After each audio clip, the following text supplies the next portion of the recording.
mungkin kami tahu bahwa hari-hari kami tidak mudah, tetapi kami percaya oleh penyertaan dan firman-Mu, kami boleh menghadapi dengan penuh bijaksana, dengan penuh hikmat segala persoalan, segala urusan keseharian kami. Bapa yang baik, berkati hamba-Mu dan hati kami juga kiranya menjadi hati yang baik. Tempat firman-Mu boleh ditanamkan, biarlah segala kebenaran-Mu menuntun kami melewati badai hidup dan melewati seluruh yang oleh Kau biarkan dalam hidup kami. Dalam nama Tuhan Yesus Kristus, haleluya, amin. Kita sudah sampai di Herodes mati ya.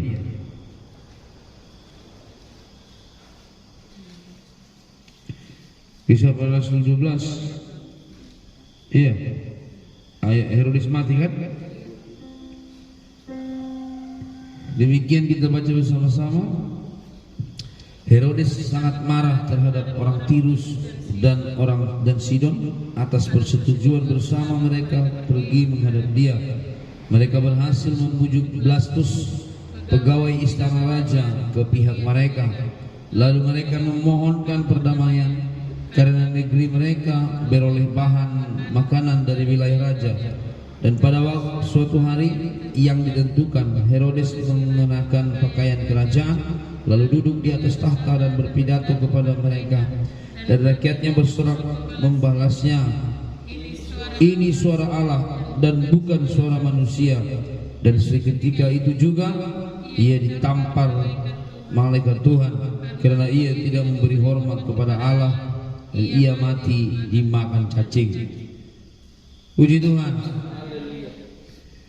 Nah, Herodes yang tadi kita bicarakan adalah kemungkinan ini Herodes Archelaus, anaknya Herodes Antipas, kemudian keturunan Herodes Agung. Nah, mereka Herodes ini adalah dinasti yang memimpin Yerusalem sampai beberapa periode. Yang mau kita pelajari pada pagi hari ini adalah kesombongan dari seorang Herodes yang sudah diberi kuasa untuk memimpin dan diberi kebebasan untuk menganiaya jemaat, diberi kebebasan untuk menjalani kehidupannya dengan suka-sukanya, diberi kebebasan untuk menjalani kekayaan dan memakan uangnya suka-sukanya. Tapi untuk satu hal dia tidak boleh suka-suka, yaitu mengatasnamakan dirinya dengan Allah. Dan orang-orang yang melihat itu sangat takut pada waktu itu. Ternyata masih ada orang di atas Herodes. Masih ada oknum dan pribadi yang bisa mengalahkan Herodes, yaitu Allah sendiri. Kesombongan seperti Herodes ini sering sekali melekat dalam diri manusia seperti kita. Itu tidak bisa ditampilkan. Bahkan mungkin kita bisa terpancing pada sebuah situasi di mana kita bisa merasa bahwa kita berhak mengatasnamakan Allah ataupun mengatasnamakan sesuatu yang bukan atas nama Allah, dan dia ditampar, mati juga dia dimakan cacing. Perikop ini apakah sebuah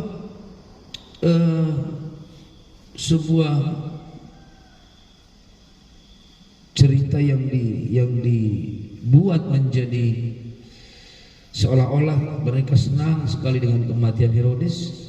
Bukan, tetapi memang cerita ini sudah ada di tengah-tengah masyarakat gitu. Misalnya begini, bagaimana Herodes mati? Ditampar malaikat lalu dimakan cacing. Kayak apa? Kayak kalau bahasa Batak masih sopu gitu. Saking jahatnya ini orang. Makanya karakter Herodes ini, kalau 2 pagi ngantuk juga ini.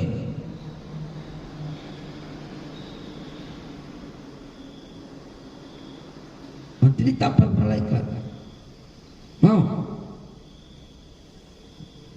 Jadi keadaan pribadi si Herodes ini memang sangat sombong sekali. Jadi apakah dia orang Israel? Bukan, dia orang Edom. Herodes ini adalah keturunan Edom yang ada di situ menjadi antek-antek Roma. Dia menjadi penjilat bagi kekaisaran Roma sehingga dia diberi kesempatan untuk menjadi raja. Dia adalah seperti apa istilahnya ya, raja boneka gitu. Kalau Roma itu mengendalikan sepenuhnya, dia cuma boneka aja. Tetapi dia memimpin dengan begitu kejam, dan dia ini menyukai kira-kira apa yang cocok dengan masyarakat Yahudi, ayo jalankan. Kalau cocoknya untuk merajam orang, karena orang-orang pada waktu itu sepertinya mereka senang dengan kondisi lemah seseorang yang karena misalnya atas nama masyarakat, atas nama hukum Taurat, atas nama agama Allah, itu mereka nikmati sekali. Seperti para rasul dan Yesus Kristus yang ketika mereka mau dihukum mati atas nama hukum agama, itu sorak-sorainya luar biasa. Kemarin di perikop ini kita melihat bagaimana Yakobus, Petrus ketika mau diseret dalam penjara dan dibunuh, mereka senang sekali. Mereka sangat menikmatinya, dan Herodes pun mengamini, bahkan setuju dengan keadaan itu. Nah, oleh karena itu Bapak Ibu Saudara sekalian, kesombongan seperti Herodes ini, di mana dia merasa berhak atas sesuatu yang dilakukannya itu, padahal Tuhan yang mengizinkan itu.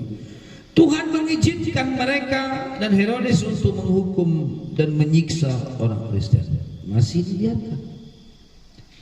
Seret Petrus, seret yang lain, masukkan ke penjara, masih Tuhan biarkan. Kebablasan. Apa itu? Inilah suara Allah dan bukan suara manusia. Dia bertumbuh sampai pada bentuk setan dan iblis yang sesungguhnya, yaitu dia berpikir bahwa dia adalah Allah sendiri. Langsung Tuhan tampar. Kita merendahkan hati saja. Kita belajar untuk merendahkan diri saja di hadapan Tuhan. Kalau Tuhan kita kasih hak, kalau Tuhan kita kasih kuasa, kalau Tuhan kasih kita tanggung jawab yang agak besar, kalau Tuhan kasih kita menjadi tanggung jawab menjadi orang tua untuk punya anak, pakai itu untuk membentuk mereka menjadi lebih baik. Pakai itu untuk otoritas itu untuk mengajar mereka dengan lebih baik. Bukan berarti bahwa kalau anakmu berhasil lalu kita bilang, untung saya begini, untung saya hajar dulu kamu, untung dulu kamu saya siksa, makanya kamu jadi berhasil. Rasanya tidak mungkin.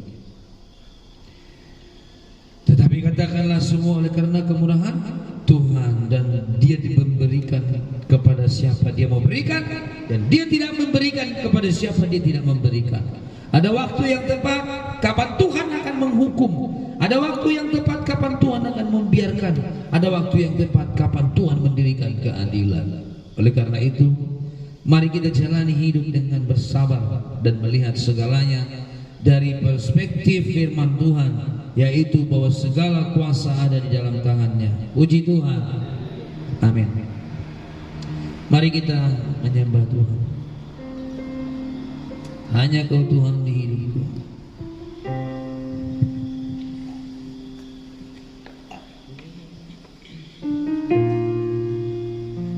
Haleluya.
sama-sama berdoa. Allah Bapa di surga, di dalam nama Tuhan Yesus Kristus, penyelamat dan penolong kami dalam setiap waktu, kami mau ada di hadapan-Mu dan kami rindu Tuhan. Sebelum kami mengawali segala sesuatu, kami mau menyerahkan hidup kami ke dalam tangan-Mu, karena kami percaya bahwa tidak ada sesuatu yang boleh kami lakukan atas hanya kehendak dan kekuatan kami, tetapi Tuhanlah yang memberkati dan menyertai kami setiap waktu. Engkaulah yang meletakkan kami di bawah tangan-Mu yang penuh kuasa, dan Engkau memperhatikan kami setiap waktu. Bapa, terima kasih untuk segala kebaikan-Mu, bahkan hal-hal baik yang Kau berikan bagi kami di sepanjang waktu. Biarlah Tuhan memelihara setiap anak-anak-Mu, biarlah Tuhan memelihara setiap sidang jemaat-Mu dimanapun mereka berada. Dalam hal apapun mereka saat ini, Engkau pimpin mereka menjadi anak-anak Tuhan yang lebih berkenan, bahkan anak-anak yang diperkenankan untuk melihat kemuliaan dan kemurahan-Mu. Bapa, terima kasih untuk firman yang kami dengarkan, supaya hari ini kami boleh dimenangkan lewat setiap perkara yang menguji dan melintas kehidupan kami, yang menyintas di dalam setiap hati dan pikiran kami. Kiranya kami boleh semakin dewasa, kami boleh semakin mengetahui bagaimana Tuhan memberikan kami kekuatan. Terima kasih Bapa.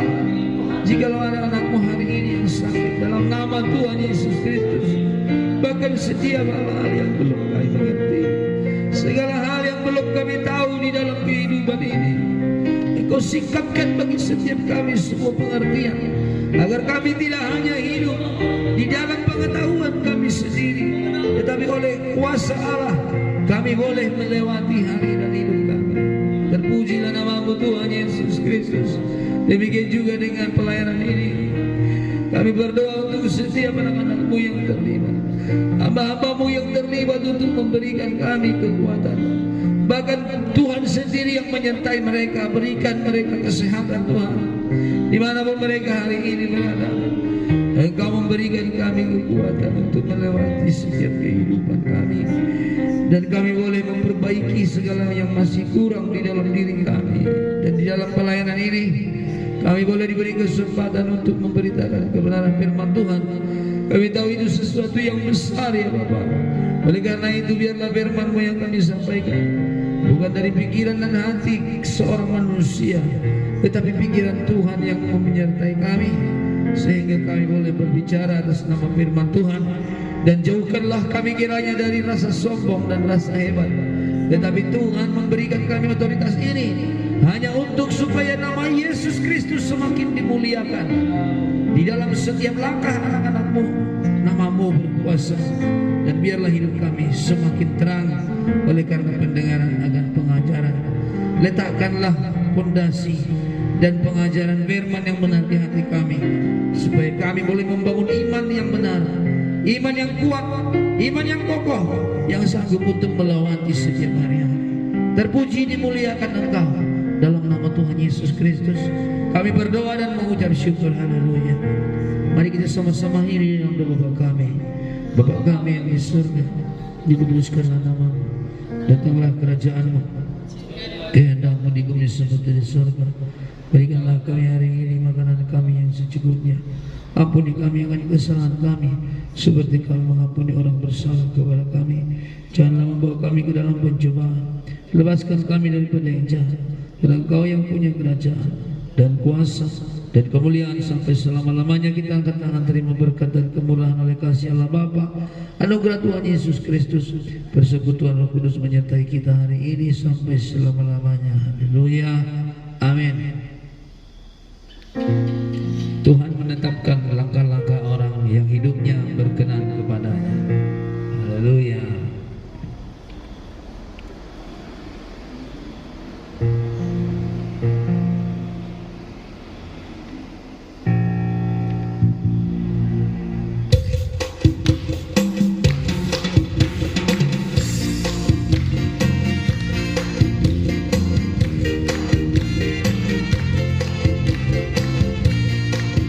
Yang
Kemuliaan bagi Tuhan, damai sejahtera memberkati kita hari ini sampai selama-lamanya. Haleluya.